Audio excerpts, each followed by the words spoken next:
Mesdames,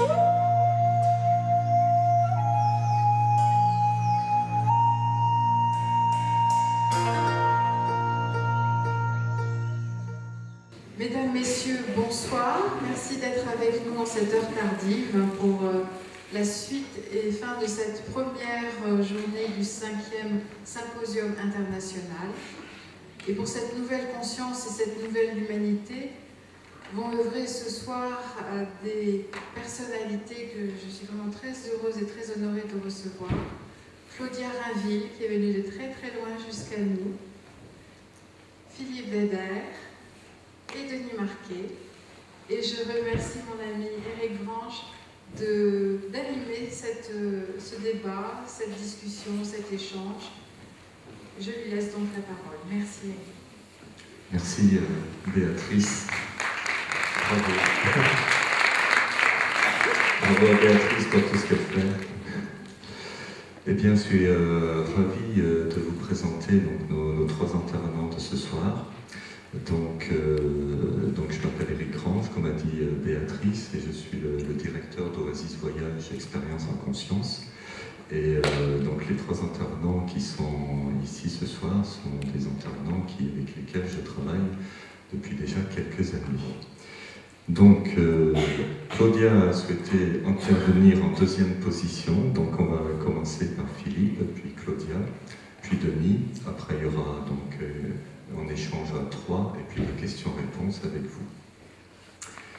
Philippe Weber, donc tu es auteur de La Terre parle aux hommes, et également ici on peut trouver ton livre Agissons pour le vivant.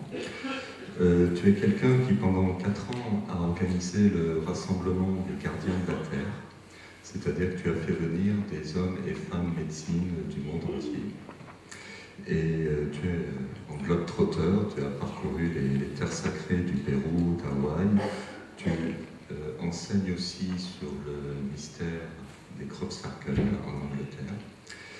Et tu as un passé de chef de bord sur des voiliers pendant 10 ans, donc en navigateur. Tu as une relation particulière avec les dauphins et les baleines. C'est important aussi ici de préciser dans ce contexte d'Ituria que tu as également une expérience de la relation entre les dauphins et les enfants autistes. Voilà.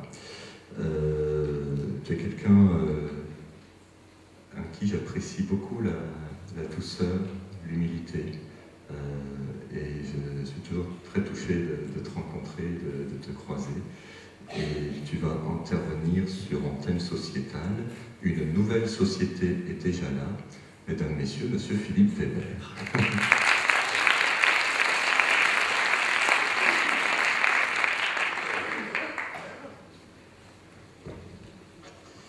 On va vérifier le micro, et ça marche, je pense que vous m'entendez.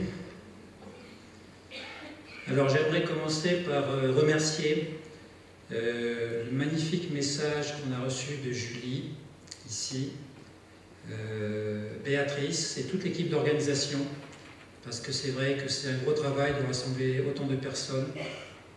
Et je pense que là, en un week-end, on est quelque part une grande lumière pour la France et peut-être le monde. Alors, le thème que j'ai retenu, c'est une nouvelle société qui est déjà là. Cela fait 3 ans que je suis sur ce thème. Pourquoi? Tous les gens que j'accompagne, aujourd'hui, ils me disent c'est terrible, c'est la crise. Je leur dis non, c'est pas la crise. C'est une magnifique opportunité pour regarder les fleurs qui poussent autour de vous. Et des fleurs, il y en a beaucoup. Donc, je vais vous inviter à regarder ces fleurs ce soir avec moi, quels que soient les domaines, santé, éducation, humanitaire, etc. Vous avez aujourd'hui des actions magnifiques qui sont faites dans le monde, et c'est bien de les connaître. Alors je suis quelqu'un de très pragmatique. J'ai une formation scientifique, et puis je suis passionné par les sujets qu'on vous a dit, mais faire des ponts entre les domaines, c'est très important aujourd'hui. Et j'aimerais être vraiment dans l'ancrage, dans l'incarnation, parce que nous avons tous la même vision, que ce soit les conférenciers ou vous, participants, la vision d'une nouvelle humanité. Ça se passera, c'est sûr, mais comme on a dit, en combien de temps, de quelle manière, il y a un grand virage à prendre, et je pense que c'est à nous d'être créateurs de nos vies. Alors il est clair qu'aujourd'hui il y a un changement radical de société. Je vais faire un résumé par rapport à ça. Et puis j'ai envie de dire aujourd'hui quelque chose qui est un petit peu nouveau, c'est que aujourd'hui les peuples et les nations sont tournés vers l'extérieur. C'est-à-dire quoi? C'est qu'on élit des gouvernements qui dirigent les pays. Et on prend conscience qu'on est déçu par ces gouvernements, qu'ils soient de gauche ou de droite, ça ne résout rien du tout. Et nous tournons maintenant vers l'intérieur pour se dire peut-être qu'on est créateur de quelque chose. À travers la solidarité et la citoyenneté, il y a quelque chose à faire. Et je crois que le grand virage que l'on vit aujourd'hui dans le monde, c'est arrêtons de donner notre pouvoir à l'extérieur et de reprendre notre propre pouvoir de création qu'on a peut-être perdu. Ça, c'est le grand message que j'aimerais vous donner ce soir. Alors, c'est vrai que je vais nourrir ce qu'on appelle les actions citoyennes responsables et solidaires, parce qu'elles existent et elles ne demandent qu'à grandir. Et la preuve de cette évolution, elle est évidente pour moi. Je suis un homme d'entreprise, j'ai travaillé 20 ans de ma vie dans des grands groupes industriels en tant que manager, et je vais reparler de l'entreprise après. Et le tournant de l'entreprise aujourd'hui, c'est qu'elle va dans le mur. J'accompagne aujourd'hui des cadres qui font des burn-out régulièrement, et je me dis que si les cadres font des burn-out, c'est que c'est la fin de l'entreprise telle qu'elle est véhiculée à travers le modèle actuel. Alors, je me suis passionné par le sujet des entreprises libérées, je vais en parler à la fin de ma conférence, et je crois que le grand tournant, il est là. C'est que le salarié va reprendre son pouvoir, et non pas le donner à des cadres ou des PDG, pour qu'il soit acteur de ce qu'il a réalisé dans son entreprise. Ça, c'est un grand virage que l'on est en train de vivre en France et dans le monde. Et on peut allier aujourd'hui en conscience la notion de bien-être et d'argent ou de bénéfices, aussi bien pour le salarié que pour l'entreprise, parce que le paradoxe qui est assez incroyable, c'est que toutes les entreprises libérées aujourd'hui gagnent plus d'argent qu'avant. Alors je vais revenir sur la notion d'argent, parce que c'est qu'une énergie, et lorsque c'est juste, les choses se réalisent vite. Alors, j'aimerais dire un message aussi qui me touche, c'est qu'aujourd'hui, nous avons de manière tangible des entreprises libérées, sans chef et sans hiérarchie. C'est une réalité. Et demain, nous allons avoir des nations sans gouvernement. Je répète, demain, nous aurons des nations sans gouvernement. Alors je vois vos yeux grandir en disant qu'est-ce qu'il dit? Et ben, regardez du côté de l'Islande, si vous n'êtes pas au courant, depuis quelques années, le peuple en Islande a remercié son gouvernement pour reprendre son pouvoir en Islande. Alors bien sûr, c'est un petit pays, mais ça s'est fait, et ça nous suggère peut-être que c'est le début de quelque chose, d'une révolution intérieure. Alors, je vous invite à regarder ça, parce que c'est quand même pour moi très, très interpellant. J'aimerais donner une citation de Marianne Williamson, qui est assez connue à travers ses livres, qui dit la chose suivante: « Créer le monde que nous voulons est plus puissant que détruire celui que nous ne voulons plus. » Alors c'est valable sur un plan collectif et individuel. Alors je vous invite, là, pendant quelques instants, à quitter le référentiel des réseaux d'information que vous avez à travers les médias et surtout la télévision, pour accéder à d'autres réseaux d'information que je connais très bien, et pour vous dire que la nouvelle société, elle est déjà là. Vous allez avoir une société qui va s'écrouler sur elle-même, sur tous les plans. Bon, crise financière, on va en reparler encore, donc vous connaissez comment ça se passe. Mais nous pouvons, et nous avons, je dirais, cette implication, cet engagement pour construire une nouvelle société aujourd'hui, mais il n'y a qu'à la faire grandir parce que toutes les solutions sont là. Et j'ai rencontré beaucoup de personnes dans le monde, j'ai lu pas mal de livres, et je peux vous dire que quand j'ai lu le témoignage de Marc, qui a passé son film Enquête de sens, donc hier soir, ça a été un révélateur pour moi, parce que je vois que les jeunes aujourd'hui sont dans cette nouvelle conscience. Alors j'aimerais honorer le mouvement Colibri, que vous devez connaître à travers Pierre Rabhi, qui a initié ce mouvement depuis plusieurs années. Aujourd'hui, c'est un tissu associatif, et Colibri est présent dans toutes les grandes villes de France pour créer du lien à travers la citoyenneté, la solidarité. Et je dis merci à ce mouvement qui demande à grandir, à être fédéré, parce que c'est vraiment une réalité. Pierre, je dirais, c'est un grand sage, c'est un philosophe qui met en application des principes simples. Déjà, il commence par le domaine de l'agriculture chez lui, mais également l'éducation. Et il a semé des graines, et ces graines sont en train de pousser. J'aimerais également dire un mot sur les réseaux d'information.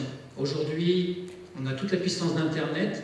Bien sûr, il faut avoir du discernement lorsque vous allez sur Internet, mais vous avez des choses qui sont vraiment très belles. Avaz, qui est un réseau donc citoyen et mondial. Aujourd'hui, Avaz, c'est 25 millions de personnes dans le monde, c'est quand même important. Le but, c'est que le peuple peut maintenant influer sur des grandes décisions mondiales, que ce soit l'écologie ou d'autres choses. Et il y a eu des résultats par rapport à Avaz. Donc je vous invite à regarder ces pétitions qui sont faites régulièrement sur Internet, parce qu'il y a vraiment des résultats significatifs derrière. Un deuxième réseau qui n'est pas très connu, c'est EPAnews, qui est donc le premier réseau francophone sur le bien-être. Et je pense qu'aujourd'hui, il est temps de regarder plutôt la société sous l'angle positif que négatif. Shamango, qui est un réseau mondial sur tous les pionniers qui développent des nouvelles idées à travers le monde aujourd'hui pour innover. Et c'est vraiment l'innovation. Donc Shamango, c'est toutes les solutions alternatives. Et puis, j'aimerais rendre hommage à Lilou, qui est une amie personnelle, qui fait un travail magnifique depuis 5 ans. C'est une fille qui est partie de zéro, et aujourd'hui, sur Internet, elle a 42 millions de vues. C'est assez incroyable. Son métier, si je puis dire, ou sa mission, c'est d'interviewer des gens dans le monde entier, qui sont des pionniers de la conscience, des innovateurs, des créateurs, quels que soient les domaines. Elle met ça à disposition sur Internet, et puis elle est vue par des millions de gens. Et c'est une manière aussi d'éveiller les personnes. Souvent, on dit qu'il y a un seul problème à résoudre dans le monde, c'est celui de l'éducation. Et je pense qu'effectivement, le jour où on a vraiment résolu l'éducation, on aura fait un grand travail en avant. Alors, on connaît tous les écoles Montessori, Schneider, qui existent depuis assez longtemps. Et je crois qu'il y a un nouveau modèle d'école qui est en train de naître. Et j'aimerais donc mentionner les Amanins dans la Drôme, où cette école, qui est reconnue par l'Éducation nationale, fait en parallèle une autre approche de l'école. Je vous donne simplement 2 exemples. L'institutrice met en place des cercles de parole avec les enfants, et chaque enfant se présente pour dire ce qu'il peut apporter à la classe, ses compétences, quel que soit donc, le registre, pour qu'il puisse s'impliquer dans la classe. Et une deuxième notion que j'adore, c'est la notion d'ambassadeur de la paix. Donc ça rejoint la communication non violente. Donc cette institutrice, elle enseigne aux enfants comment gérer un conflit dans la classe. Et lorsqu'il y a un conflit entre 2 élèves dans la classe, elle demande à l'élève qui veut bien gérer le conflit de se présenter. Donc il y a quelqu'un qui se présente. Elle s'en va pendant un quart d'heure et au bout d'un quart d'heure, elle revient. Le conflit est géré parce que l'enfant sait gérer le conflit à travers la communication non violente. Ça, c'est magnifique. Ça veut dire quoi? C'est-à-dire qu'un enfant de 12 ans qui arrive à gérer un conflit dans une classe, à 20 ans, il sait le gérer dans sa famille, et à 40 ans, il sait le gérer dans l'entreprise. On parle beaucoup de paix, mais la paix, il faut commencer avec les jeunes, il faut commencer dans le monde de l'éducation, et après, ça va se faire naturellement. Donc, j'accorde beaucoup d'importance sur le message des enseignants aujourd'hui. J'ai beaucoup d'amis qui travaillent dans le domaine de l'éducation et qui s'orientent vers ça. Avec des projets pilotes. L'Inde est très moteur là-dessus, et je pense qu'on va avoir des choses de nouvelles dans ce domaine-là. L'agriculture, je vais en parler, c'est un point très sensible aujourd'hui. J'aimerais remercier Cocopelli qui se trouve à côté dans les Pyrénées en Ariège, qui aujourd'hui défend l'autonomie semencière, et sur le plan alimentaire, cette autonomie qui aujourd'hui devient une réalité. Donc merci à eux d'être présents là-dessus. Don José Carmen au Mexique, qui est l'homme qui parle aux plantes. Là-dessus, si vous êtes intéressé, il y a un livre et une vidéo excellente. C'est un chaman qui a la capacité à communiquer donc, avec les plantes. Il arrive à avoir des choux de 45 kg. Et il dit aujourd'hui qu'il est disponible pour l'humanité pour donner à manger à tout le monde. Donc je vous invite à regarder qui il est et à en parler autour de vous. Dans le même sillage, il y a Yannick Van Dorn, qui se trouve en France, en Alsace, qui lui aussi travaille sur ce qu'il appelle des antennes d'électroculture pour développer les plantes de manière naturelle.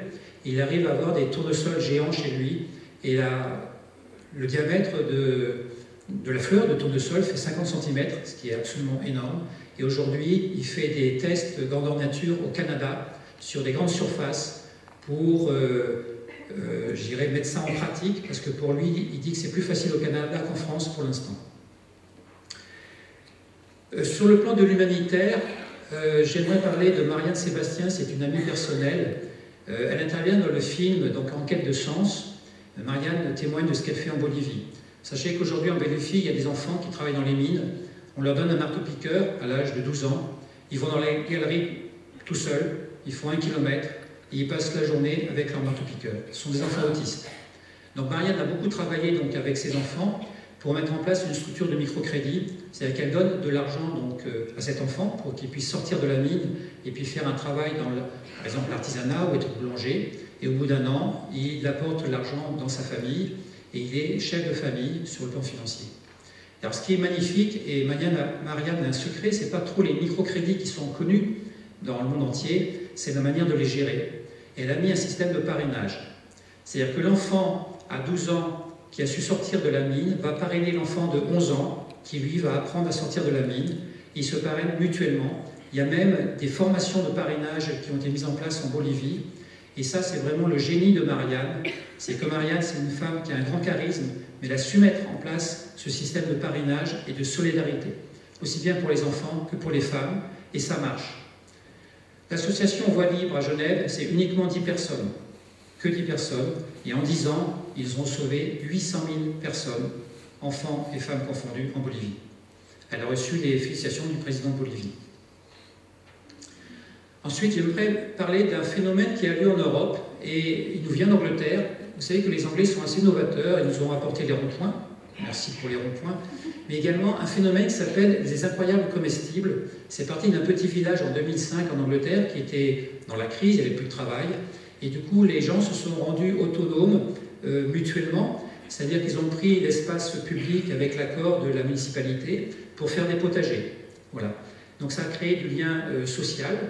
Et ils ont fait des potagers, il y avait des personnes qui semaient, d'autres qui arrosaient, et d'autres qui récoltaient les légumes. Et puis cette idée s'est développée en Europe de manière assez incroyable, surtout l'Europe du Nord. Et aujourd'hui en France, ça s'est développé quasiment dans toutes les villes. Je ne sais pas si à Pau il y en a, mais regardez. Souvent le slogan c'est « nourriture gratuite à partager ». Et puis on peut s'investir par rapport à ça. Alors c'est très intéressant parce que c'est un mouvement citoyen, où là, je dirais, que ce soit dans les villes, à travers les quartiers ou en campagne, on se reprend en main à travers le lien pour mettre ça en place. Ça existe à Paris, sur le toit des immeubles. Alors sur le toit des immeubles à Paris, vous retrouvez les incroyables comestibles, mais également les abeilles. Vous savez que les abeilles sont plus à l'aise à Paris que dans les campagnes. C'est un paradoxe, mais c'est comme ça, c'est le constat des personnes qui travaillent dans ce domaine-là. Aussi un autre phénomène qui vient d'Angleterre, qui s'appelle les villes en transition. C'est pas toujours très connu. Les Anglais ont voulu mettre le côté positif dans la ville pour faire évoluer la ville, à travers le tissu associatif. Alors ça touche tous les domaines, que ce soit la santé, les transports, l'alimentation, l'éducation. Et ce tissu associatif participe activement pour développer le côté positif dans la ville et le lien dans la ville. Ça s'appelle Ville en transition. Aujourd'hui dans le monde, il y a 3500 initiatives, donc c'est énorme, sur 34 pays. Et ça a été créé donc en 2005 par les Anglais. Aujourd'hui en France, puisqu'on est en France, il y a 6 villes qui ont le label donc Ville en transition, dont Toulouse. Vous savez que Toulouse est une ville qui est pionnière dans beaucoup de domaines, et elle a été donc reconnue comme ville en transition. Après un mot sur la citoyenneté, parce que c'est du concret, et c'est vrai que je m'aperçois que Blablacar, à travers le covoiturage, c'est une réalité, ça marche très bien, c'est très bien géré, et je pense que c'était une ouverture par rapport aux moyens de transport. Dans le même esprit, on a Airbnb qui est en train de se développer pour avoir des chambres d'hôtes confortables dans les villes, et c'est aussi très bien géré. J'ai des amis qui sont là-dedans et c'est assez surprenant. Et puis, j'aimerais, depuis cette année, mentionner quelque chose, c'est la solidarité entre les entreprises. L'entreprise qui est en difficulté aujourd'hui, elle ne va plus voir sa banque. Elle va voir les entreprises périphériques dans sa ville en disant « Voilà, j'ai un moment difficile à passer, est-ce que vous pouvez m'aider ?» Et c'est une réalité sur un plan financier. Et j'aimerais souligner cette solidarité entre les entreprises. J'aimerais aussi parler de l'argent. Vous savez que l'argent, c'est qu'une énergie, donc ce n'est pas positif ou négatif, c'est simplement comment gérer cette énergie. Les experts dans le domaine disent que pour changer la société, il faut changer l'argent et la circulation de la monnaie. Et c'est pour ça que les monnaies locales se développent très rapidement. C'est cautionné par l'Europe, c'est voulu. Et j'aimerais vous parler du VIR en Suisse. Personne ne connaît quasiment le VIR, W-I-R. C'est une monnaie qui a été créée en Suisse en 1933 parce que les banques ne prêtaient plus aux entreprises. Donc les entreprises ont créé donc un système de solidarité entre elles pour créer le VIR. Et ce qui était assez incroyable, c'est que lorsque le VIR montait, le franc suisse descendait, et inversement, lorsque le franc suisse montait, le VIR descendait. C'était un régulateur de monnaie. Ça a été créé en 1933 et ça existe toujours aujourd'hui. Aujourd'hui, il y a 60 000 entreprises en Suisse qui continuent à gérer le VIR. Donc c'est un exemple incroyable pour vous dire que la monnaie locale, c'est une réalité. On sait tous que l'euro va mal. Et un des buts de l'Europe, c'est justement de créer ces monnaies locales pour avoir des régulateurs par pays de monnaie. Alors il y a plusieurs villes qui ont été donc mises en avant en France, et on va retrouver Toulouse, Nantes et puis d'autres villes. Et à Toulouse, il y a ce qu'on appelle le sol violette qui a été créé. Et au bout de 5 ans, on s'est aperçu que le sol violette circulait 4 fois plus que l'euro. Pourquoi? Parce que le billet de sol violette, si vous le mettez dans un tiroir, au bout de 3 mois, il est dévalué. Contrairement à la banque, où vous avez des intérêts positifs. Et le fait que l'argent soit dévalué, ça incite les personnes à faire circuler localement la monnaie. Donc ça veut dire que c'est une économie locale pour redonner une dynamique au local, sans utiliser le système bancaire, et en plus, au passage, vous augmentez le PIB. Donc c'est vraiment quelque chose d'assez génial sur le plan de l'économie, parce qu'il n'y a que des éléments positifs derrière. Alors je vous invite à nourrir ces monnaies locales, puisqu'elles existent quasiment dans toutes les grandes villes de France aujourd'hui. Un phénomène qui arrive grâce à Internet, c'est le crowdfunding, c'est-à-dire la participation donc, des personnes financièrement pour aider des projets. Et ça marche très bien, que ce soit des jeunes qui ont des idées novatrices, comme Marc qui a fait son film, mais d'autres personnes, pour redonner une dynamique à ces projets-là. Et on peut avoir des financements sans passer par les banques en 1, 2 ou 3 mois. Donc c'est très rapide. Là aussi, c'est une histoire de solidarité pour s'aider les uns les autres à travers des projets novateurs. Domaine de l'énergie, qui est un domaine très sensible, puisqu'on touche au pétrole et aux multinationales. Au niveau de l'automobile, je connais bien le sujet pour les voitures. Alors on a parlé des voitures électriques, je vais vous parler des voitures à air comprimé, qui existent depuis 10 ans, par la société MDI à Nice, avec Guinée, qui a déposé 50 brevets. C'est quelque chose qui est compliqué à inventer, un moteur à air comprimé. Et aujourd'hui, c'est au point. MDI est en train de vendre sa licence à Tata, en Inde. Tata, c'est le 5e constructeur d'automobiles. C'est valable aussi bien pour les petits véhicules que pour les camions ou les bus. Et là, ça peut être une révolution. Le jour où Tata va construire des usines dans le monde entier, à travers l'air comprimé, il y aura une révolution. Et c'est en train de se faire. J'ai eu l'information qui vient du Japon. Il y a 1 mois, il y a un prototype de voiture à eau, simplement l'eau, qui marche. Et les Japonais ont décidé d'industrialiser et de construire une usine pour les voitures à eau. Aujourd'hui, on parle beaucoup de voitures électriques, mais je crois que c'est un phénomène qui va durer peu de temps, parce que ça va être relayé par d'autres types d'énergie. On parle beaucoup de l'énergie libre. Alors sachez que la fusion froide a été maîtrisée en Italie en 2012. Et la bonne nouvelle que je vous apporte ce soir, c'est que ça a été validé par les plus hauts comités scientifiques dans le monde. C'est-à-dire que la fusion froide est un processus scientifique qui peut être répété à volonté. Donc validation scientifique. Bien sûr, aujourd'hui, il y a un blocage sur le plan financier et pour l'industrialiser. Mais les gens qui viennent nous voir en disant il n'y aura plus de pétrole, comment on va faire? Je dis la solution, elle est là, elle est déjà validée par la science. Donc sachez-le. Ça, c'est la fusion froide. Je reviens au Japon avec Minato, qui a construit des moteurs magnétiques sur un plan industriel. Aujourd'hui, il y a 40 000 moteurs magnétiques qui marchent au Japon dans le domaine des ventilateurs pour les supermarchés. Donc l'usine, elle existe, elle a été construite par les Japonais. Et puis, aujourd'hui, on parle beaucoup de la fondation Kesh sur Internet. Alors c'est assez incroyable.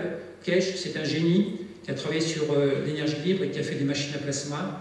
Il y a 2 ans, il a proposé quelque chose à tous les gouvernements du monde en disant « Je vous offre ma technologie, mais en contrepartie, j'aimerais voir la paix mondiale. » Parce qu'aujourd'hui, c'est plus la peine de faire la guerre à un pays pour récupérer le pétrole. Vous avez tout par le biais de ma technologie. Les gouvernements dans le monde entier ont refusé il y a 2 ans. Kesh continue son action. Aujourd'hui, il est basé en Italie. Il va construire une usine aux Philippines. Il va dire, puisque les gouvernements ont refusé, je vais donner cette technologie de manière libre sur Internet et à travers des produits que je vais commercialiser dans le monde entier. Vous voyez que les choses évoluent beaucoup et qu'aujourd'hui, on est obligé d'en parler et que c'est à vous d'être acteur de ça et de suivre tous ces sujets-là. Et pour terminer, je vais parler du monde de l'entreprise que je connais bien, les entreprises libérées. Comment entreprendre ensemble, en conscience et de manière collective.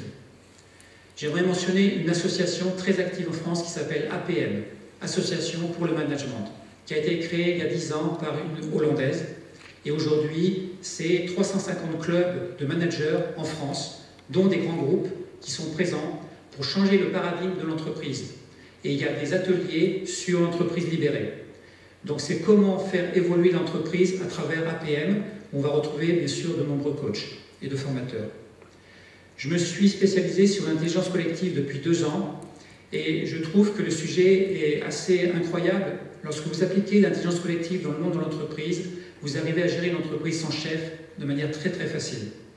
Aujourd'hui, il y en a des centaines et des centaines dans le monde, y compris en France, parce que les gens me disent « oui, mais c'est valable en Allemagne ou aux États-Unis, mais pas en France ». Ben, désolé, en France, on a au moins 2 entreprises pionnières qui sont là. Favi Amiens travaille une fonderie, 600 personnes, et puis Poult, près de Montauban, 800 personnes.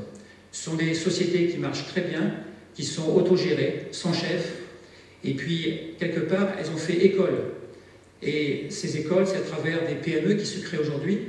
Donc les jeunes sont naturellement là-dedans. Et il y a d'autres entreprises qui se posent la question et qui vont travailler sur ce sujet-là. Et on peut faire l'alliance entre bien-être et argent dans ces entreprises. Alors, ce sujet est très intéressant parce que je pense que lorsque le monde de l'entreprise va vraiment évoluer, on va pouvoir changer la société de manière concrète. Aujourd'hui, le développement personnel, on l'a créé sur un plan personnel, on l'a créé pour les familles, pour gérer des conflits dans les familles, mais dans le monde de l'entreprise, on est très timoré. Aujourd'hui, dans les entreprises, moi j'ai des amis coachs qui apprennent à gérer le stress dans l'entreprise. C'est une aberration.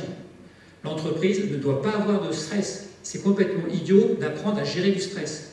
Il faut apprendre à supprimer le stress. Vous voyez, donc il faut se retrouver sur les fondamentaux à travers l'intelligence collective. Demain matin, à partir de 11h, je vais donner un atelier ici qui va être très concret. Comment retrouver l'intelligence collective dans la nature, dans la société. Je vais vous donner des exemples d'entreprises très concrètes en France et dans le monde qui marchent sur cette base-là, comment ces entreprises ont évolué depuis une dizaine d'années. Et puis, je vais terminer par les outils.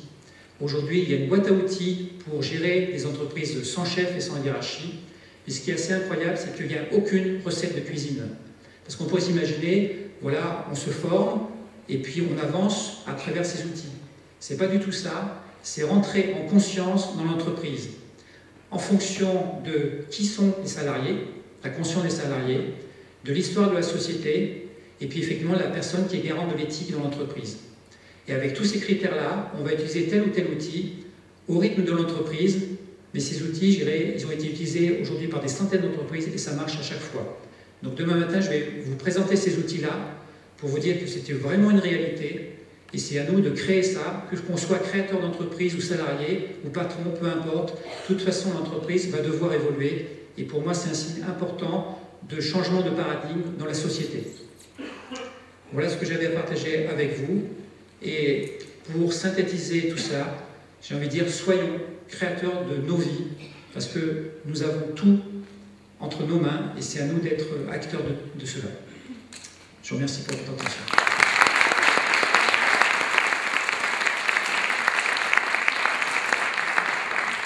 Bravo, ça fait du bien, hein. Bravo, du positif, oui, c'est des belles perspectives. Et ce que j'apprécie, c'est que ça renvoie à la responsabilité individuelle, à la responsabilité citoyenne. Et ça, c'est vraiment très chouette. Merci beaucoup, Philippe.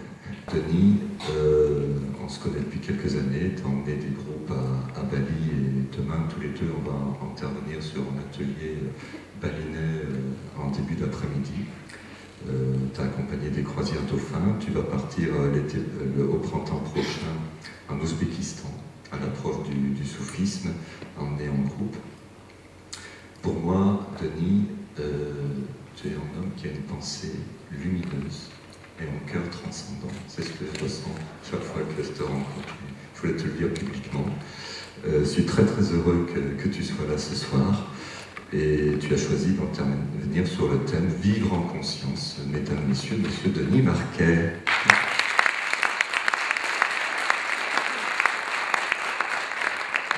Merci Eric pour cette généreuse présentation. Après avoir écouté Philippe, on voit que le monde va pas si mal que ça. C'est-à-dire qu'il y a des actes que nous posons. Un sourire dans la rue peut sauver une vie. Imaginez que vous souriez parce que vous êtes disponible, vous êtes en conscience, vous voyez une personne qui a l'air triste, vous lui souriez en la croisant, et cette personne aurait peut-être pu se suicider sans ce sourire. On ne sait pas. C'est-à-dire que derrière les actions qui promettent un monde nouveau et qui sont en train de le créer, derrière toutes ces attitudes merveilleuses, la bienveillance, soutenir, etc., nous avons une manière d'être, tout simplement. Il y a être. Être, conscience. Pour ceux qui connaissent un petit peu la spiritualité de l'Inde, il y a un troisième mot qui vient tout de suite, béatitude. Sat, Chit, Ananda, disent les hindous. Être, conscience, béatitude, c'est ce que nous sommes. C'est ce que nous sommes, et si nous vivons en conscience, c'est-à-dire si nous vivons selon l'être réel que nous sommes, eh bien, ce que nous générons autour de nous, c'est la béatitude, c'est la joie qui habite l'être que nous sommes. D'une certaine manière, on peut dire que ce que nous cherchons, nous le sommes. Et à partir du moment où, plutôt qu'aller le chercher à l'extérieur de nous, nous nous retournons pour le trouver à l'intérieur de nous, comme être, à ce moment-là, eh bien, nous pouvons devenir créateurs de ce monde nouveau qui est nécessaire. Et nous le sentons bien. Tous les événements négatifs sur lesquels, effectivement, on met trop l'accent sont le signe que nous avons besoin du nouveau et que plus l'ancien voudra se maintenir, plus il se manifestera sous des formes tragiques. Nous avons besoin de la naissance du nouveau, mais c'est une naissance intérieure. Vivre en conscience, c'est être dans la joie, c'est être dans la béatitude, c'est être qui on est. Et qui on est, observons simplement notre conscience pendant quelques secondes. Chacun d'entre nous, s'il observe le fait de percevoir, prend conscience qu'il est un être unique, un point de vue unique. Pas un dans cette salle a le même point de vue sur le réel. Bien sûr, mentalement, nous construisons que nous voyons la même chose. Vous voyez cette scène, vous voyez le conférencier qui parle. C'est le mental qui nous dit. Mais chacun d'entre vous voit de manière unique et entend de manière unique ce qui se passe. Vivre en conscience, c'est-à-dire selon l'être qu'on est, c'est exprimer et vivre l'être unique qu'on est. Exprimer, donner, rayonner l'être unique que chacun de nous est, c'est un cadeau absolu. D'une certaine manière, si on applique ça à l'éducation, je viens de résumer mon livre « Nos enfants sont des merveilles », si on donne ce message à un enfant, si dans son attitude au quotidien, on lui envoie ce message, l'être unique que tu es est un cadeau, alors on l'éduque forcément selon ses besoins. Alors ce n'est pas le sujet, il y aurait beaucoup à dire sur cette question, ça fait partie de la question vivre en conscience, mais je n'ai pas beaucoup de temps, donc j'écarte le sujet de l'éducation. Mais l'important, c'est que nous nous éduquions nous-mêmes selon cette pensée, selon cette parole. Je suis un être unique, et vivre et exprimer l'être unique que je suis, c'est cadeau. Alors il y a eu un temps où nous avons tous vécu en conscience. Nous savons ce que c'est vivre en conscience. Nous savons ce que c'est vivre selon l'être que nous sommes, en conscience et dans la béatitude. C'est quand nous étions un tout petit enfant. Le tout petit enfant vit parfaitement en conscience.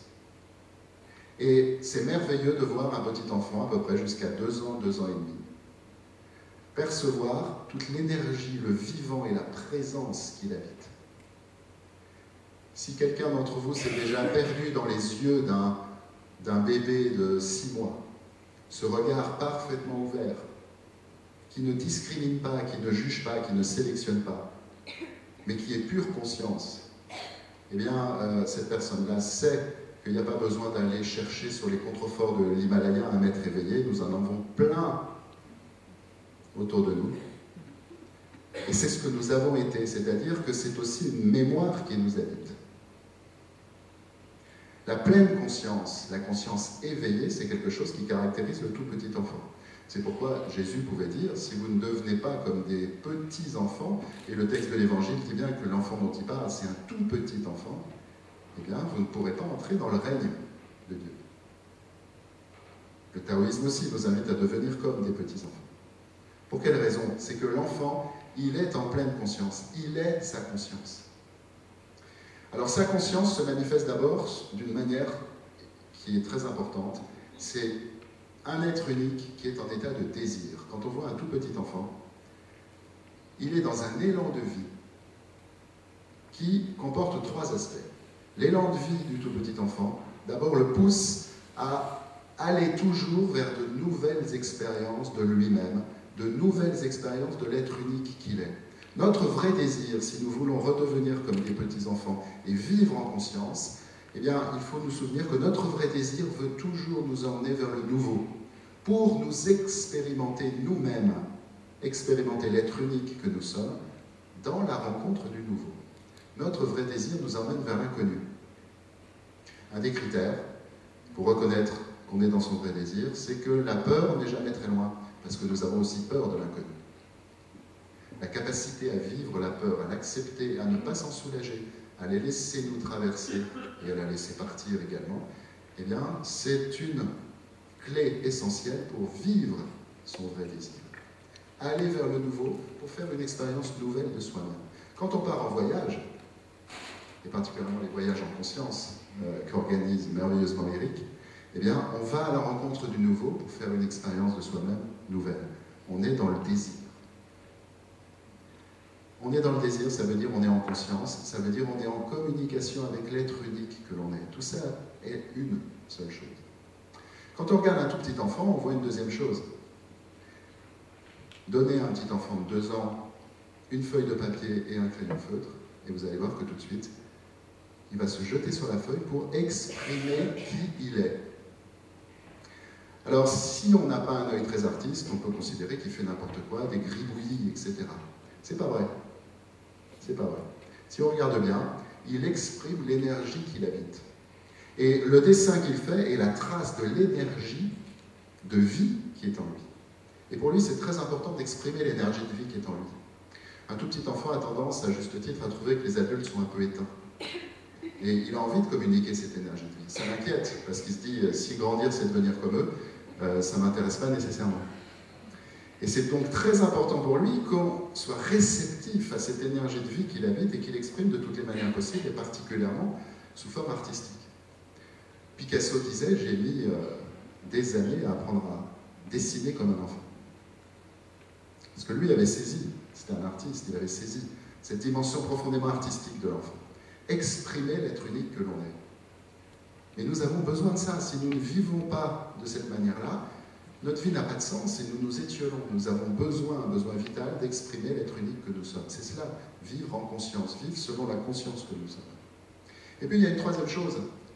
Quand on observe un tout petit enfant, mettez des petits enfants dans une crèche, ils vont aller les uns vers les autres. Ils vont aller à la rencontre les uns des autres. Pour quelle raison? Parce que l'enfant qui est conscience pure, une conscience qui n'est pas encore réduite, eh bien, il est attiré par ce qu'il pressent être une autre conscience. Il voit le corps de l'autre, et le corps de l'autre, pour lui, est clairement le signe d'une autre conscience. C'est-à-dire d'un point de vue unique sur le monde, d'une manière unique d'être un être humain. Et il veut aller à la découverte de ça. Eh bien, nous sommes comme ça.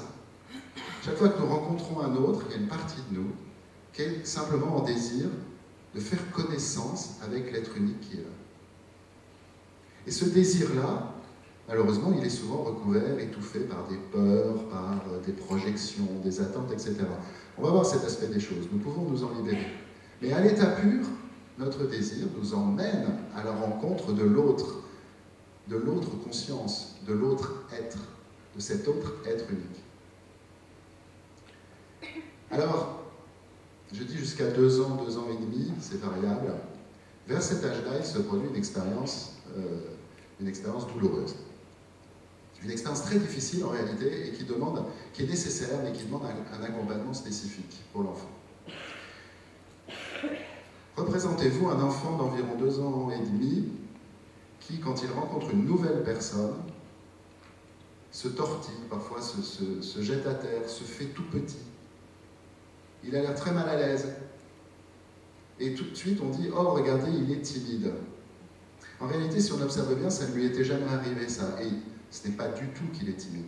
En réalité, il est en train de vivre une expérience que nous avons tous traversée et qui a une portée métaphysique que nous avons du mal à soupçonner. Cette expérience, c'est qu'il y a un changement de conscience radical. L'enfant, au départ, était pure conscience, c'est-à-dire que pour lui, tout était objet de conscience. Un autre être était pour lui un objet à l'intérieur de la vasteté immense de sa conscience. Pour vous représenter ça, imaginez-vous un enfant de un peu moins de 2 ans, debout devant vous et qui vous regarde. Eh bien, il y a une puissance dans le regard d'un tout petit enfant qui est parfois intimidante pour l'adulte, qui est pourtant 2 fois plus grande que lui, 2 fois plus grand que lui. Pour quelle raison? L'enfant, il est planté, il y a son petit hara là, qui est bien puissant, il est dans une verticalité et il nous regarde, bien sûr, il est plus petit que nous, et on a l'impression d'être toisé par lui. Parce qu'en fait, très clairement, lui, il ne se voit pas comme un objet de notre conscience, et il nous voit uniquement comme un objet de sa conscience. Et donc, il est dans un espace beaucoup plus large que nous. Ce qui arrive à 2 ans et demi, c'est ce renversement qui fait que brusquement l'enfant, c'est ce qui nous est arrivé, prend conscience qu'il est aussi un objet dans le regard de l'autre et commence à s'identifier à cet objet dans le regard de l'autre. Regardez autour de vous, vous voyez d'autres êtres, vous voyez leur corps. Eh bien, il y a une pensée mentale qui s'est installée en vous à peu près à cet âge-là et qui vous dit que vous êtes aux yeux des autres un objet dans l'espace au même titre que les autres que vous voyez. Eh bien, quand vous étiez enfant, avant cette expérience, cette rupture de 2 ans, 2 ans et demi, vous n'aviez pas cette perception, cette représentation mentale. Vous étiez pure conscience. Une conscience vivante, une conscience en état de désir, mais qui ne percevait pas soi-même comme un objet dans l'espace. À partir du moment où on se perçoit soi-même comme un objet sous le regard des autres, eh bien on tombe sous l'esclavage du regard des autres. Et on va se construire en fonction du regard des autres. C'est une chute. On quitte l'éveil à la conscience pure, on quitte la vie en conscience pour entrer dans tout à fait autre chose. Une vie où on s'identifie à un moi, où on se prend pour un objet dans le regard des autres, et où il va se passer un certain nombre de conséquences qu'on va décrire rapidement. Et cette chute, il ne faut pas la sous-estimer. C'est la grande rupture qui nous a précipités dans un monde où nous ne sommes pas en conscience, c'est-à-dire dans la pure vitalité de la vie, dans la plénitude de la vie, dans Sat Chit Ananda, être, conscience, béatitude. Alors, qu'est-ce qui se passe à ce moment-là? D'abord, je commence à construire ma représentation de moi, je commence à construire un moi, parce que le moi, c'est une représentation de moi, plutôt comme conscience globale, je la construis comme objet des autres. Mais le problème, c'est que le regard des autres, il n'est pas neutre. Les gens, ils ont des attentes par rapport à moi. Je ne suis pas accueilli par un amour inconditionnel. Les gens projettent des choses sur moi. Ils ne me voient pas forcément toujours comme l'être unique que je suis, dans l'émerveillement. Et du coup, projetant ces choses, ben moi je les reçois. Les attentes qui pèsent sur moi, je les reçois.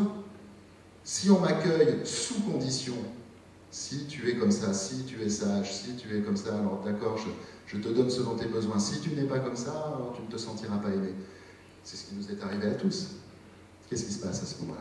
Eh bien, nous nous construisons en fonction de ces attentes. Et il y a une question qui commence à arriver. Cette question, il faudrait s'en libérer définitivement. C'est: que dois-je être pour recevoir le minimum d'amour dont j'ai besoin? Quand nous disons « moi », eh bien, nous nommons la réponse que nous avons apportée, personnellement, à la question « que dois-je être pour recevoir le minimum d'amour dont j'ai besoin ?» Nous avons tous été accueillis de manière conditionnelle, donc conditionnante. Nous avons été conditionnés.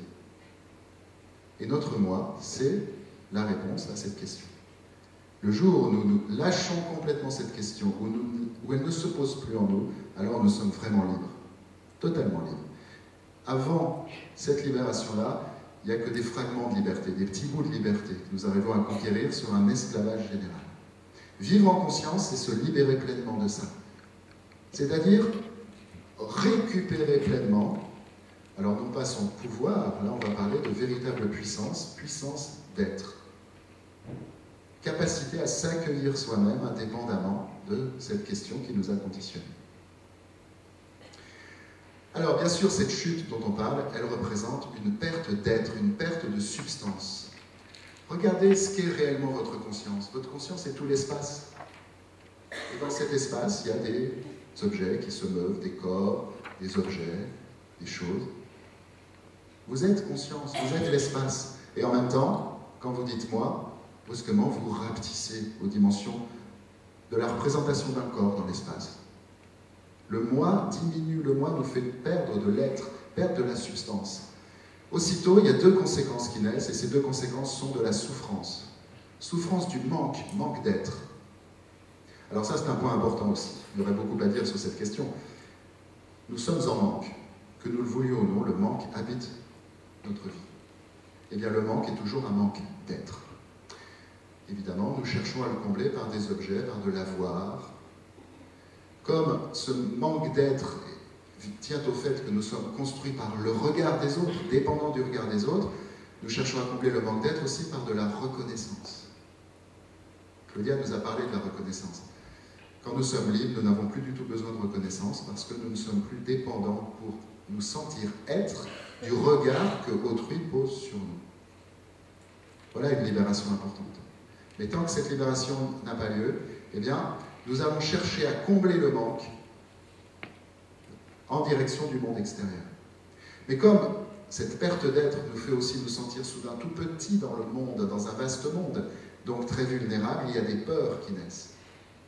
Le tout petit enfant, il a très peu de peur. Quand il est nourri, il n'a pas de peur. C'est pour ça qu'il faut le surveiller d'ailleurs, parce qu'il va vers le nouveau avec tout son désir, et il n'a peur de rien puisqu'il ne connaît pas les dangers du monde. À partir du moment où on commence à se percevoir soi-même comme un tout petit être dans un vaste monde, alors là, les peurs commencent à apparaître. Et ces peurs font que nous regardons le monde avec suspicion. Nous nous raidissons contre ce qui nous fait peur. D'un côté, nous nous tendons vers des objets de comblement, soit des objets matériels, soit la reconnaissance. De l'autre côté, nous nous raidissons contre ce qui nous fait peur. Nous nous retrouvons à la périphérie tendue de nous-mêmes. C'est là que nous vivons habituellement. Quand nous disons « moi », nous sommes à la périphérie tendue de nous-mêmes. Et nous ne sommes pas bien là. Nous ne sommes pas en conscience. Nous sommes coupés de l'être que nous sommes. Nous sommes coupés de nous-mêmes. Nous sommes coupés de l'être unique que nous sommes. Et l'être unique que nous sommes ne peut plus rayonner, ne peut plus se donner et ne peut plus féconder le monde. Alors, que faire? J'ai encore un petit peu de temps pour ouvrir sur du positif. Que faire? D'abord, repérer le faux désir. Le faux désir, c'est ce qui nous fait nous tendre vers des objets extérieurs et nous raidir contre l'extérieur. Ça, c'est toujours faux. Eh bien, je peux vous dire une chose. Le seul fait de reconnaître, de décider à partir de maintenant de reconnaître que toute cette dimension-là où je me tends vers l'extérieur et je me raidis contre l'extérieur, quelle que soit la forme que ça prenne, le fait de reconnaître que c'est faux et que ça ne peut pas m'apporter la joie à laquelle j'aspire, eh bien cela suffit pour progressivement faire que ça finisse par lâcher. Parce qu'il y a une chose essentielle dans nos vies, c'est que nous nous racontons des histoires. Et nos vies se fabriquent en fonction des histoires que nous nous racontons. Si nous sommes honnêtes avec nous-mêmes, si nous dressons le constat que dans nos vies, toutes les fois que nous avons été à cette périphérie tendue de nous-mêmes, tendus vers des objets extérieurs, raidis contre des causes de peur extérieures, nous avons été malheureux et que ça ne nous a jamais apporté le bonheur, alors à ce moment-là, ça va commencer à lâcher et ça va lâcher tout seul. Renoncer au faux désir pour retrouver le vrai désir qui est celui de l'enfant. L'enfant qui est pure conscience. Et une pure conscience qui est désir. Notre conscience est désir. L'être unique que nous sommes est désir. Mais les faux désirs nous empêchent de vivre la vérité de notre désir. Dès lors que nous vivons la vérité de notre désir, alors nous sommes universellement un cadeau pour le monde. Chacune de nos pensées féconde le monde, chacune de nos paroles féconde le monde, chacun de nos actes féconde le monde. La meilleure manière d'aimer que nous puissions avoir, c'est de toujours envoyer ce message par tout notre être à l'être que nous aimons, c'est l'être unique que tu es est un cadeau. Et de lui dire « sois ».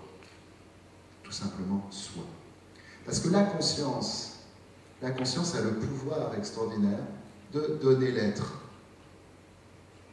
Et dès lors que, à cause de cette souffrance liée à cette rupture dont nous avons parlé, eh bien, nous commençons à refuser certaines choses, nous refusons certaines expériences de nous-mêmes, nous refusons la souffrance, eh bien, nous cessons de donner l'être à tout. Nous sélectionnons à l'intérieur des expériences que nous pouvons vivre, celles qui nous plaisent et celles qui ne nous plaisent pas. Nous essayons d'écarter la souffrance. Or, la souffrance est toujours réveillée par des événements extérieurs.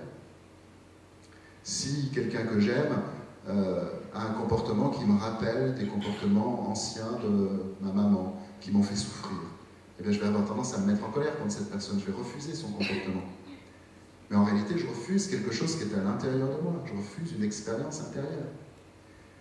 Je me suis mis à sélectionner dans le champ de ma conscience, dans ce que m'offre ma conscience, dans les expériences foisonnantes que m'offre à chaque instant ma conscience, je me suis mis à sélectionner, à séparer ce que je veux et ce que je ne veux pas.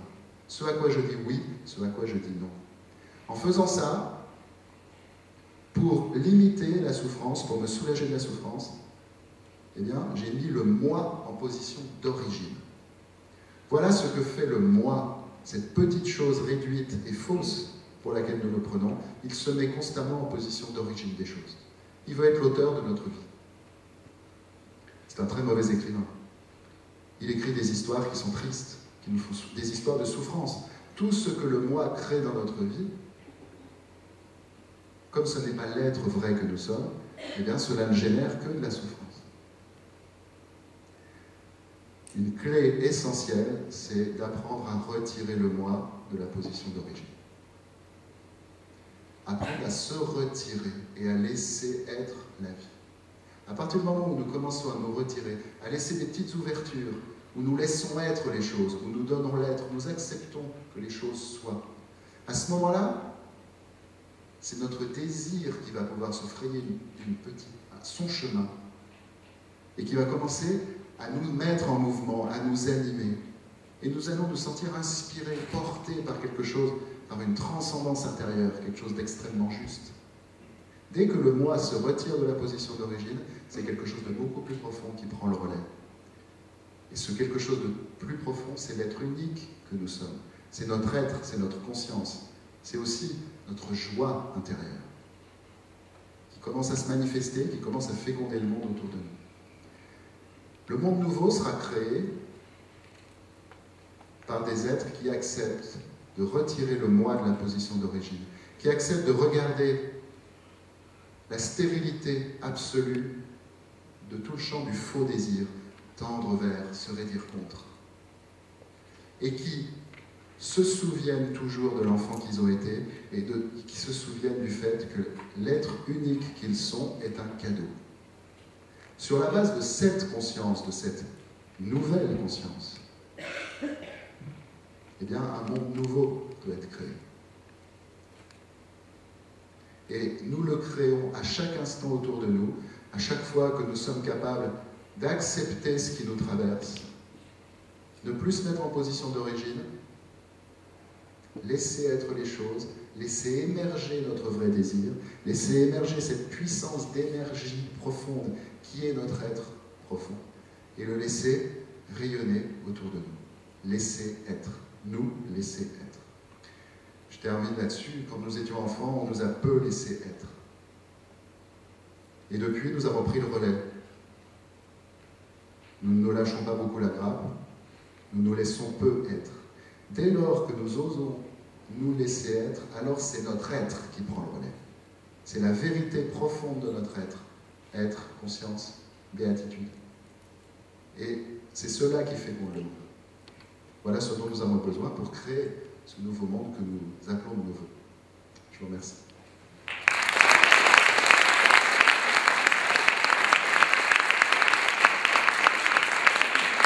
J'étais très touché par ce que vous avez dit tous les trois.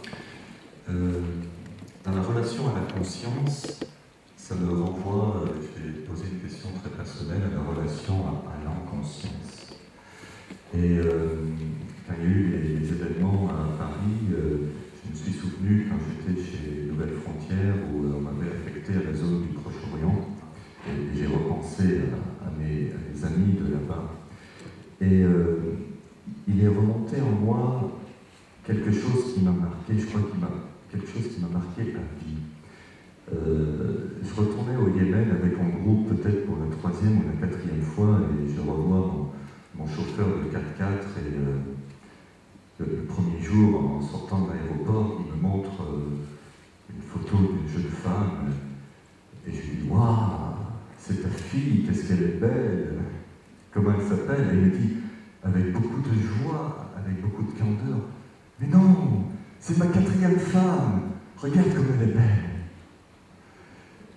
Et j'ai vu une fille qui devait avoir 17-18 ans, et j'ai vu cet homme qui était fier d'avoir acheté sa 4e femme, et probablement que la famille de cette jeune fille était aussi fière de confier leur fille à un homme qui travaillait avec des touristes, donc qui avait de l'argent. Et ça m'a beaucoup interpellé. Parce que déjà, sur le coup, j'ai pas su quoi dire. J'ai pas trouvé les mots. Tellement j'étais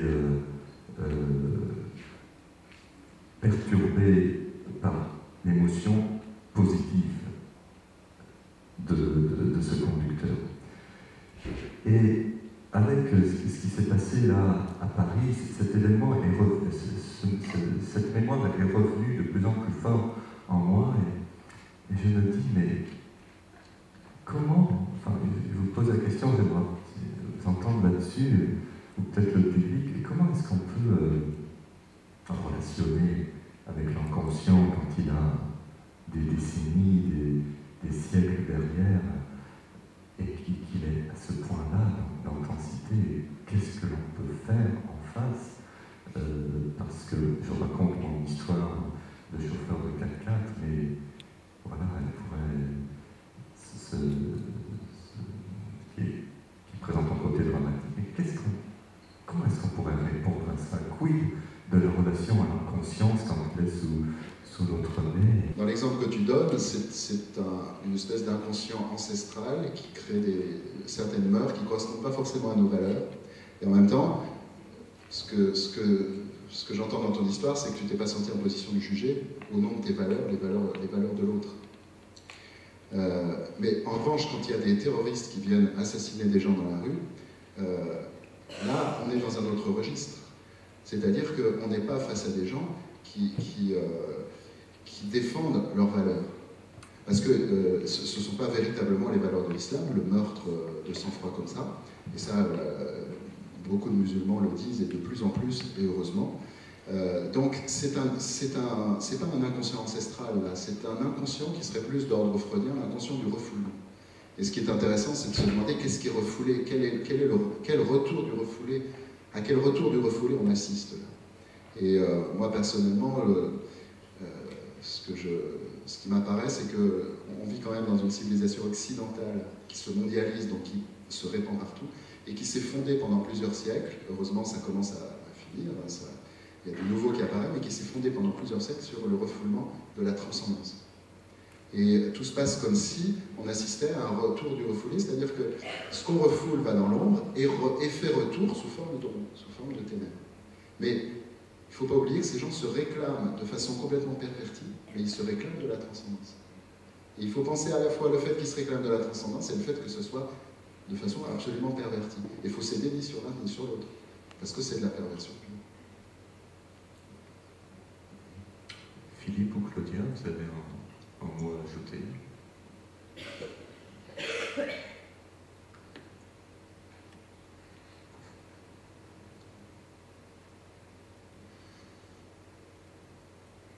Tu sais, je m'attendais que tu nous poserais la question, c'est quoi la conscience? Je suis un peu déroutée, là. C'était la question qu'on avait envisagée, mais je me suis dit, comme après Denis, il a dit osez être vous-même, alors j'ai posé ma question. Alors, j'ose être moi-même et te dire que je m'attendais plutôt à cette question. Bon, vous savez, parfois, on veut nous amener à regarder dans une direction. On veut manipuler notre pensée. C'est-à-dire que, pour moi, la conscience, si tu m'avais posé la question, c'est la clarté de l'esprit qui permet justement le discernement. Parce que quand j'éveille ma conscience, je vois plus clair dans les événements, dans les situations. Je peux voir qu'on essaie d'influencer ma pensée. Voyez-vous, si on veut créer un conflit, si vous connaissez bien cette expression qui est « diviser pour régner », n'est-ce pas? Donc, si ceux qui ont le pouvoir, mais pourquoi est-ce qu'il y a une minorité de personnes qui ont le pouvoir? Parce qu'il y a une majorité qui renonce à leur pouvoir. Alors, cette minorité savent très bien que c'est la masse qui détient le pouvoir. Cette minorité le sait. Mais pour reprendre le pouvoir sur la masse, elle va mentir à la masse. Elle peut même créer des situations pour amener la masse à penser d'une façon. C'est-à-dire pour amener, par exemple, une équation que musulman égale terroriste. C'est peut-être pas ce que vous pensez dans cette salle, parce que si vous êtes ici, c'est que vous êtes déjà éveillé. Sinon, vous ne seriez pas ici. Donc, vous n'irez pas dans ce sens. Mais il y a encore beaucoup de gens qui vont tirer cette conclusion. Musulman égale terroriste. Regardez ce qui s'est passé après les événements de Charlie Hebdo. Combien il y a eu d'attaques vis-à-vis le monde chrétien et vis-à-vis le monde musulman. Alors, ceux qui avaient induit cet événement pouvaient rire, parce que plus nous sommes divisés, plus il règne. C'est aussi simple que ça. Mais pour ne pas entrer dans ces jeux, des jeux de manipulation de notre pensée, et cette manipulation de pensée peut influencer l'inconscient collectif. Pour changer l'inconscient collectif, il faut commencer à se réveiller pour distinguer le vrai du faux. Et c'est là que nous amène l'éveil de conscience. Ça nous amène à prendre du recul par rapport aux événements pour ne pas croire nécessairement tout ce qu'on nous raconte. Alors, éveiller notre conscience pour arriver aussi à ne pas laisser les autres nous influencer. C'est quelque chose, quand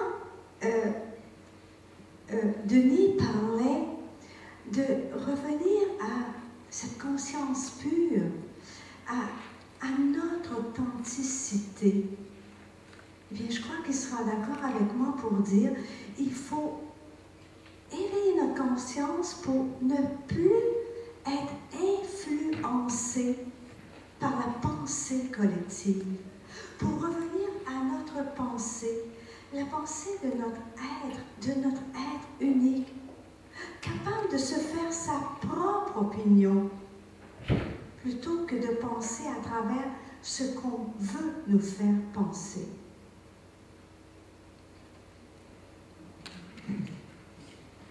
Philippe, tu veux rebondir? Oui, je vais rebondir avec un éclairage un peu différent. J'avoue que j'ai été très interpellé par ce qui s'est passé cet après-midi. Le titre du congrès, c'est « Nouvelle conscience » et la réponse nous a été donnée par Julie. Donc pour les personnes qui n'étaient pas là, je vous rappelle que Julie est intervenue pour donner son point de vue. J'ai échangé avec quelques personnes et tout le monde n'a pas réalisé ce qui s'est passé. Julie a terminé son message avant que Ernesto ne parle. Elle a annoncé le mantra d'Ernesto. Donc elle a eu capacité à voir le futur. À voir le futur. Elle-même, elle a dit, nous sommes prisonniers de notre champ de conscience sur la Terre. Et elle-même, elle était libre pour faire du surf sur le monde de l'Akasha et pour avoir accès à d'autres plans de conscience. Et je me fais un peu le porte-parole de Julie pour vous dire que, voilà, ouvrir sa conscience, c'est infini. On ne peut pas dire « je suis éveillé », l'éveil c'est permanent. Et Julie est porteuse de ce message en disant qu'elle-même a accès à d'autres plans de conscience et elle a donné elle-même cette réponse qui nous interpelle tous, parce que c'est vrai qu'on résonne de manière très limitée sur notre plan de conscience, et moi j'aimerais faire un parallèle entre conscience et dimension. Il y a différents types de dimensions sur la Terre, 3e, 4e, 5e, etc. Il y a des formations là-dessus. Et j'aimerais donner aussi un éclairage avec le docteur Charbonnier, qui est intervenu là pendant le congrès, avec les EMI, expériences de mort imminente. Qu'est-ce qui se passe en termes de conscience? Et là, il y a eu des milliers de témoignages là-dessus, donc je ne le remets pas en cause. C'est écrit dans des livres, les gens témoignent. Des gens qui sont opérés, qui quittent leur corps physique, mais qui gardent leur conscience. Et qu'est-ce qui se passe? C'est qu'ils ont un autre champ de conscience, de la conscience qu'on a en tant qu'être physique limité sur cette terre. Il y a des personnes qui arrivent à lire le numéro série de la table d'opération, c'est un exemple, ça arrive. L'expérience du tunnel de lumière, le grand classique, pour avoir des contacts avec d'autres personnes. Et souvent, le témoignage qui revient, c'est qu'ils ont un autre niveau de conscience, c'est-à-dire qu'ils peuvent relire leur vie très rapidement et surtout se mettre à la place des gens qu'ils ont rencontrés. C'est-à-dire qu'ils ont leur vision à eux, mais également la vision de toutes les personnes qu'ils ont rencontrées en termes d'émotions, de messages, qu'est-ce qui s'est passé, et d'expériences, car nous sommes co-responsables de nos champs d'expérience sur la Terre. Et ma réponse, c'est la suivante, c'est élargissons notre conscience pour voir ces témoignages de Amy, voir le témoignage de Julie qui m'a profondément bouleversé et qui nous a donné la réponse sur qu'est-ce que c'est la conscience. Voilà, c'est ce que je voulais dire ce soir. Merci. Je vous ai entendu, là, bien sûr, depuis le début, et j'ai remarqué que le mot méditation n'a jamais été prononcé, si je ne me trompe pas. Et dans mon univers, j'ai l'impression que la méditation, ça passe comme une voie, peut-être, on ne va pas dire royale, mais une voie principale vers l'éveil. Qu'est-ce que vous en pensez de la relation, Philippe? Tu prends le micro, là, t'es inspiré. Je vais répondre de manière très à l'aise, puisque j'ai pratiqué 10 ans de ma vie à travers des méditations très soutenues, parce que c'était mon chemin de l'époque et ça m'a beaucoup apporté. Donc le but de la méditation, pour répondre à ta question, Eric, c'est de contacter ce « je suis ». Cette présence « je suis » que le petit enfant a, et je suis entièrement d'accord avec Denis par rapport à ça, et que l'on perd, parce qu'on ne retrouve plus cette présence « je suis » et on s'identifie à un moi qui est illusoire dans la société. Et à force de plonger dans ce « je suis », dans ce rien, mais on a vite compris, dans le rien, il y a le tout, et c'est confirmé bien sûr par la physique quantique, c'est ça qui est merveilleux, c'est-à-dire que le méditant se retrouve dans la physique quantique. Et les personnes qui m'enseignaient à l'époque me disaient quelque chose de très interpellant. Tu vois, Philippe, tu vas méditer 2 fois 20 minutes par jour, régulièrement, c'est bien. Mais au final, c'est quoi? C'est ne plus avoir de séparation entre le temps de méditation et ton temps d'action dans la vie. C'est ce qu'on appelle la méditation intégrée ou la pleine conscience, etc. D'une manière permanente. C'est-à-dire que lorsqu'on respire, lorsqu'on marche, lorsqu'on mange, lorsqu'on échange avec quelqu'un, nous sommes centrés dans le « je suis ». Et je suis d'accord avec toi, Eric, c'est que le fait de méditer, mais il y a beaucoup d'ateliers là-dessus, j'en ai suivi un ce matin qui était intéressant, nous apporte ça pour être centré, aligné dans la vie et pour être créateur d'une nouvelle réalité, d'une nouvelle société. Et je n'ai pas parlé parce que j'ai voulu me centrer sur une autre thématique, mais pour moi c'est très important, si vous êtes créateur d'une nouvelle société, de vous centrer sur votre présence « je suis » et la méditation, c'est un outil magnifique pour cela. Claudia, bien sûr que tu peux. Bien, moi, contrairement à Philippe, eh bien, je n'ai pas pratiqué la méditation. Ça va vous étonner ce que je dis là. Parce que pour moi, méditation égalait technique. Et souvent, je me disais, ça y est, je commence ma méditation. Et là, je m'y mets. Alors, je vais maintenant méditer une demi-heure tous les matins. Et là, je commençais. Et puis, pendant que je méditais, je pensais qu'il ne fallait pas que je pense. Alors, je dépensais beaucoup d'énergie à essayer de rester réveillée et à ne pas penser. Et ça ne me correspondait pas. Et je me sentais coupable. Je me sentais coupable de ne pas réussir à méditer. Et à un moment donné, je me suis arrêtée. Et vous savez pourquoi je n'arrivais pas à méditer au fond? Parce que pour moi, méditation égalait discipline. Et discipline égalait imposition. Vous savez, quand j'étais enfant, on voulait tellement m'imposer la discipline à l'école que moi, ça ne me correspondait pas du tout. Alors, quand je voulais me discipliner, c'était comme si je voulais m'imposer quelque chose. Alors, je ne voulais pas, ça ne me correspondait pas. Puis un jour, je me suis simplement arrêtée, puis je me suis dit, mais le mot méditation, qu'est-ce que ça te dit, Claudia? Et il m'est venu, ça me dit médita. Alors moi j'entendais, ça me dit de me taire et d'écouter ce qui montait en moi. Et je me suis rendu compte que c'est ce que je faisais toute la journée. Je pouvais me brosser les dents, j'écoutais ce qui montait en moi. Je pouvais conduire ma voiture, j'écoutais ce qui se passait en moi. Et je me suis rendu compte que je ne pratiquais pas la méditation. J'écoutais l'écoute intérieure et au fond, c'était la même chose.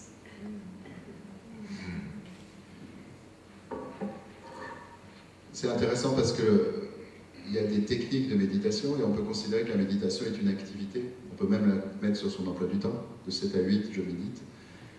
Et en réalité, si c'est vraiment de la méditation, il y a une différence de nature entre le moment où on médite et puis tout le reste. Et cette différence de nature, une fois qu'on l'a ressentie, il s'agit de la gommer, c'est-à-dire qu'il s'agit que tout le reste acquiert la saveur de la méditation. Qu'est-ce que c'est pour moi la méditation?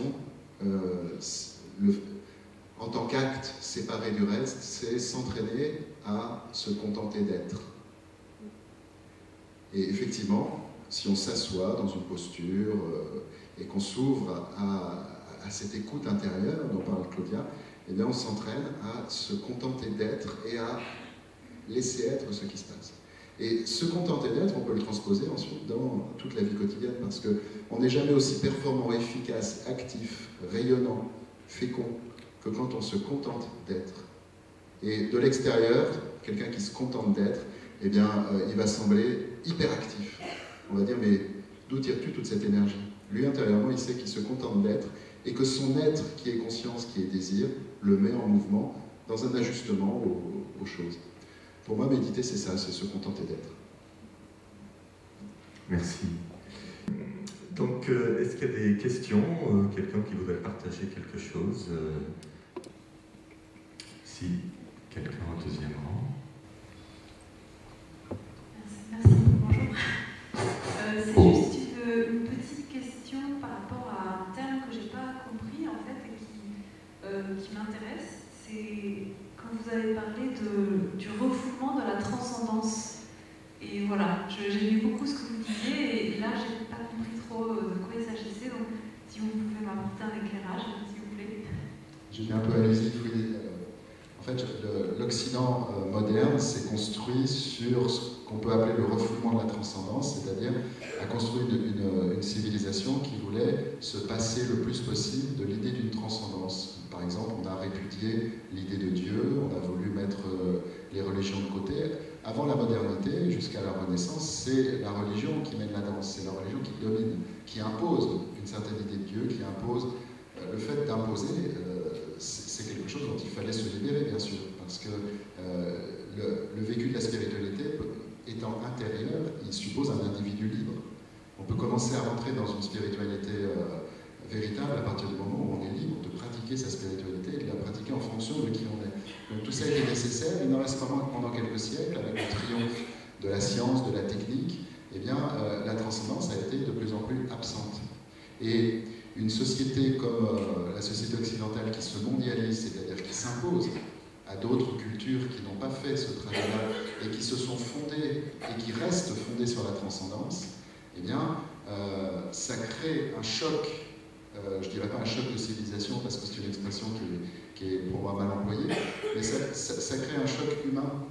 Et pour les djihadistes, ils nous traitent de mécréants, ils nous traitent de pervers, et ils nous traitent de gens qui, pour eux, on a simplement abandonné Dieu, donc on déchaîne la colère de Dieu. Et ce qui est intéressant, c'est qu'ils ont grandi chez nous la plupart du temps, où ils ont grandi dans des cultures qui sont très influencées par l'Occident. C'est-à-dire que c'est un phénomène moderne en réalité. C'est un phénomène moderne, c'est une réaction d'ombre, de ténèbres, à un refoulement de la transcendance, et cette réaction témoigne pour moi du fait qu'on ne peut pas se passer de transcendance. C'est ça le grand enseignement, c'est qu'une société qui essaie de répudier la transcendance, elle va la retrouver sous une forme d'ombre. Donc il faut peut-être que tous nous tirions comme conclusion de ces tragiques événements que nous avons besoin de transcendance. Quelle que soit la manière dont chacun la vive, on ne peut pas s'en passer. C'est plus clair? Oui, tout à fait, je vous remercie. Bien. D'autres questions, d'autres partages? Bonsoir. Alors, c'est un peu délicat de prendre un micro, mais j'aimerais juste revenir sur une notion que vous avez dit, alors, je vous appelle par votre prénom, Denis, je me semble dire. Retirer le moi. Quand on parle de retirer le moi, supprimer le moi, il me semble que se connaître soi-même, s'aimer soi-même, c'est automatiquement mieux aimer les autres. Et alors, toutes ces petites nuances, pour moi, sont difficiles à assimiler, à comprendre, à ancrer. Je sais pas, je suis la seule à ressentir ça. Mais c'est vraiment, quand on aborde ce sujet-là, ça me dépasse. Ça me dépasse parce que je ne sais pas par quel bout commencer, tout simplement. Ce que j'ai dit, c'est retirer le moi de la position d'origine. Nous pouvons, si nous regardons honnêtement nos vies, nous pouvons voir que nous nous sommes construits avec une tendance, c'est à nous croire, à nous penser, à nous vouloir l'origine des choses. C'est un conditionnement culturel, ça. Dans notre culture, il faut toujours montrer qu'on est à l'origine des choses. Il faut toujours montrer qu'on a une raison de faire quelque chose, par exemple. Si on prend l'exemple du petit enfant, il n'a aucune raison de faire ce qu'il fait, c'est une énergie venue du fond de lui-même qui le porte, qui le pousse. Et il ne saurait pas donner une raison. Simplement, à force qu'on lui demande de donner la raison de ses actes, il finit par créer une pensée qui a toujours tendance à interpréter les choses en matière de raison. Et c'est comme ça que nous nous sommes construits. Il faut toujours montrer, pour montrer qu'on est normal, il faut toujours montrer qu'on est l'origine des choses. C'est mon choix. Ah, alors ça va. Si c'est mon choix, si ma vie reflète mes choix, alors ça va, on est validé. Mais en réalité, tout ça est une grande illusion, de mon point de vue. C'est-à-dire que nos choix, si on creuse un peu, on s'aperçoit qu'il n'y a pas un moi auteur des choix. Tout ça est une illusion. Et dès lors qu'on accepte que ce soit une illusion et qu'on accepte de ne pas être l'origine, alors on est porté par quelque chose qui vient de l'intérieur, qui est vraiment pour moi de l'ordre d'une transcendance intérieure. On pourrait dire on est inspiré si on aime ce mot. Moi je l'aime bien. On se retrouve inspiré parce que ce n'est plus moi. Ça, pour citer Saint Paul, alors lui dans son vocabulaire, ce n'est plus moi qui vis, c'est le Christ qui vit en moi. Mais on peut citer Rimbaud aussi. Je est un autre. Le véritable je que je découvre dans l'acte créateur, dans l'acte poétique, je le découvre à la fois comme je me reconnais au plus haut point et en même temps c'est un autre. Voilà. Il y a une altérité intérieure, une transcendance intérieure. Et dès lors qu'on ose, parce qu'il faut un certain courage, ça fait un peu peur. Le moi c'est un contrôle, c'est une sécurité. Dès lors qu'on ose lâcher cette sécurité et s'ouvrir à quelque chose de plus profond, alors c'est merveilleux. Bien, merci. Une autre personne? On a encore une minute ou deux. J'arrive bien à comprendre ce dont vous parlez. Mais c'est parce que je suis plus jeune. J'ai eu des expériences. Je pense que quand on est jeune, le monde de l'entreprise, ben on ne le connaît pas, on a envie d'y aller à fond. Le monde du couple aussi, on a envie d'y aller. On a envie d'être, justement, de développer son moi. Mais après, quand on a des expériences, on arrive à se dire, non, là, je ne suis pas sur le bon chemin. Et je pense que ce qui est difficile, c'est de parler de ça aux plus jeunes et de leur dire, oui, là, j'ai eu cette expérience, mais je crois qu'ils ont besoin de les faire aussi. Parce que ce discours que vous faites à des jeunes, ils n'entendront pas peut-être de la même façon que ce que je viens d'entendre moi ce soir. Et malheureusement, je crois que c'est en vieillissant qu'on comprend les choses. Peut-être que nous sommes une génération qui a eu besoin de vieillir pour comprendre les choses. Je sais pas. Peut-être. Philippe, tu voulais rebondir? Oui, je vais rebondir avec un exemple particulier. Je suis en contact avec de plus en plus de jeunes. Si je prends le domaine de l'entreprise, dernièrement j'ai rencontré plusieurs jeunes qui m'ont dit je vais créer une entreprise, mais naturellement, mon entreprise, elle sera sans hiérarchie. Ces jeunes n'ont fait aucune formation en intelligence collective, ils ont ça en eux. Et moi, je suis vraiment émerveillé parce que je pense que cette génération future, elle a tout pour réussir. Ce sont peut-être des êtres qui ont gardé cette présence je suis, cette notion de transcendance, ils l'ont en eux, et c'est eux qui vont changer le monde. Donc je dirais, est-ce que vraiment on a un rôle par moment d'éducation? Quand je vois Marc qui nous a présenté son film, mais moi je l'ai remercié Marc. Je dis Marc, je véhicule le même message que toi, je suis plus âgé que toi, mais toi naturellement, tu as fait le tour du monde, tu as fait le film, et tu as compris que tu es à ta bonne place, tu as changé de métier. Il me dit oui, mais je le fais naturellement. Donc il n'y a pas à former ces jeunes-là. Disons qu'on a été des précurseurs, c'est vrai, qu'on a été des pionniers, on a fait un travail de fond les uns les autres, mais aujourd'hui le terrain est prêt pour aller vite. Il y a des jeunes qui vont très très vite. C'est ce que je voulais apporter par rapport à la jeunesse. Oui, Claudia, tu veux intervenir? Je rejoins beaucoup ce que Philippe dit. C'est que moi, je le vois dans mon domaine de la métamédecine par rapport, je forme des consultants en métamédecine. Et au début, parce que ça fait 30 ans que je suis dans ce domaine, eh bien, au début, quand j'avais les premières personnes que je formais dans ce domaine, eh bien, elles avaient tendance à interpréter les paroles de la personne qu'elle avait devant elle. Et aujourd'hui, ça va de plus en plus vite. Ils intègrent mieux ces notions d'écoute en profondeur pour amener l'autre à prendre conscience. Mais je crois que c'est un travail que nous, les aînés, parce qu'on peut se considérer des aînés, eh bien, toutes ces personnes qui ont fait un travail, je crois que quelque part, ça a eu un effet dans l'inconscient collectif, de sorte que ce que moi j'ai mis peut-être 25 ans à comprendre, maintenant, des jeunes peuvent le comprendre parfois en quelques années. Et c'est le bénéfice des pionniers, de ceux qui ont cherché. Parce que, voyez-vous, ce que nous donne Philippe, ce que nous donne Eric, ce que nous donne Denis, c'est beaucoup de recherches qu'on essaie de donner à notre manière, d'une manière toute simple, pour que les gens y aient accès.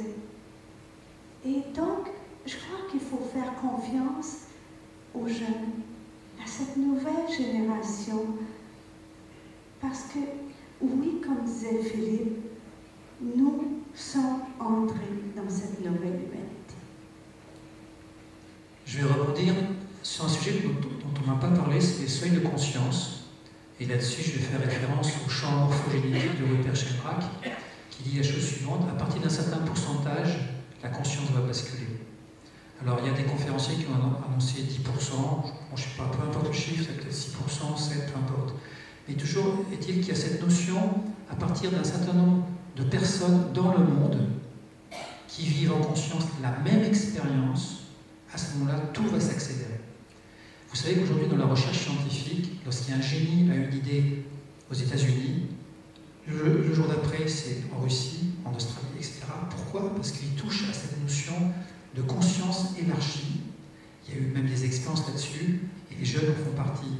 C'est-à-dire que nous, les aînés, et tous les gens qui ont travaillé avant nous, parce que merci à tous nos anciens, moi je suis très relié aussi aux traditions, au peuple premier, qui ont aussi préparé le chemin à leur manière, c'est qu'aujourd'hui on arrive sur ce seuil de conscience, et c'est en train de basculer. Et je peux vous dire que tout va aller très vite.